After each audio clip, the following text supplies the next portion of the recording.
Hello guys, we're Nyanteje TV on YouTube. Said the Debia, my dreams, media updates from Asante Kotoko Ebe Breuno. We show you another update, Magada, by the kind courtesy of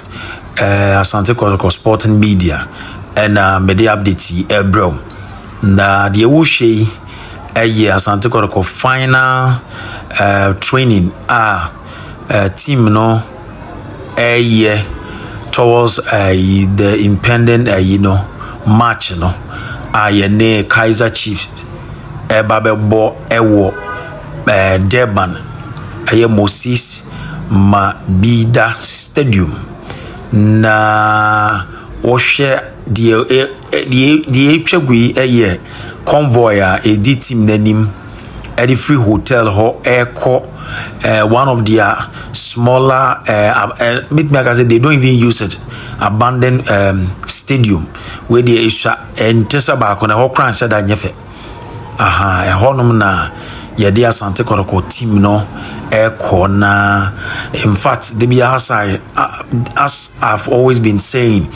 South Africa, in fact ewefe o share road network it is the best. Me has been giri sempa info bebre share video ya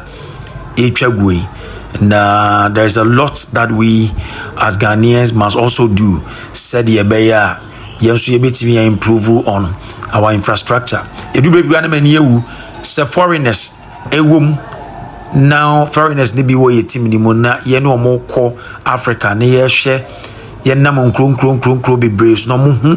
enoma ewo honom na de toto Ghana ye liga ye boy na dubre bi kra ntokwatimi si na ye kunkum nipa binka say South Africa ntokwatimi si ho but o hwe villages bi any pothole ya kwan ne kwan faso teams kra timi ebra sana o matimi kra ko do match venue no wo do ba bi say in fact na wani kra wu but as I said the before can say there is more room for improvement in the GD say Brepomono painful and so the normal betu gu akwam ya bedu stadium ho say me can say ho nsheda nyefe no on say ho ensheda enyefe sa na eyempo for baby aye training there me feel say na wonim me observe wade bi awo pa ewo aha no enyasem ketwa awo wa ha papa na because a match na yebebo na nwumre no yesterday I was speaking about acclimatization na ehun be hia say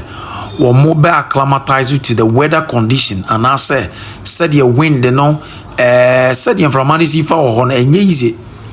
wo de wa wo hwe you could even read from them omo facial expression no tell say awodi wo mo papa na ma mute sound no enya sa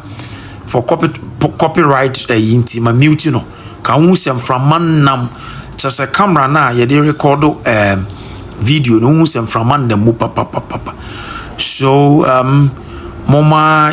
mompire ma team no na yen support wo mo se yentimi an wini match we me betimi aka say one na team no here enough time at the best rest a trainee acclimatize with the weather conditions there wo hono so muti bi shade a ene meka so my ade papa na just Africa no ye kono team no ebetimi ayade because say ya na ye kwako face because ye call North African countries ni bia bi kura bona na jo na wo hwe se de omobesi abegu park no so no mo chante no mo tonwom na omode yi light toto wani ene just easy a team like Asante Kotoko ye war history sana de me giri se omo so ma mi match na pa South Africa for na mi match na papa enti na ehun be hia se de omo beba ba bi sei na omo ba be training me giri se training no do we na final training but enka omotimi san nya ba akọ ho a me feel say enka ye timpanfo no hwese boys no ebetimi asanso anante awonim kakra na oma ye used to na me gidi se you bet me the good results aba, but all the same we pre-season enti enye results no mum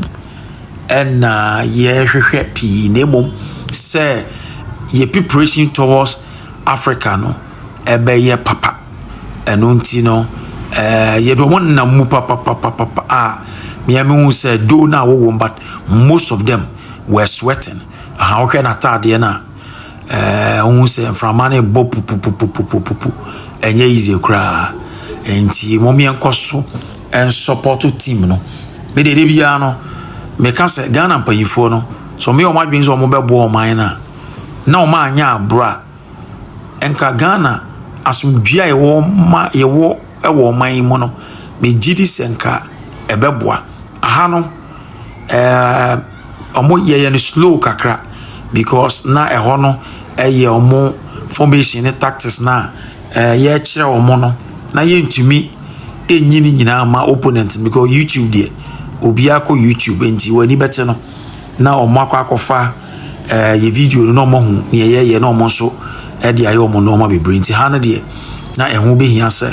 ye expose team no pipi na mom na ye be ye no slow mo se de be ya eno ma be bre o ha ye kire omo ho no ma opponent no so ntumi nkonkofa na omo nko capitalize on no ye formation ye tactics na ye kire boys no ma be issue against yen eno nti the way ye Nyantachi TV na Asante Kotoko sporting media nso benya video yi wo moma yen koso na yen support team no moma yen koso na yen support team no na me gidi se ye de ya hoden ye de sika ye de empaibo support team na team no ebe ye kra behwe na nwumra ye bobo no de awo bedi wo mo papa enti bo na beba DSTV ohwe de wa o blow ni nose at means enye easy. They are going through a lot from man na mo hini mwankasa enti we wish them all the best and we are praying say on be exhibit on best performance na team no so bikra na omo timi yo omo no mo bo no mo sha e betimi kra de a lot no ma be break kra betimi afi mu aba timi de mo besi ha medin de Samuel Osu Nyantachi we Nyantachi TV but subscribe na share yankopon wo sha na support Kotoko bye bye.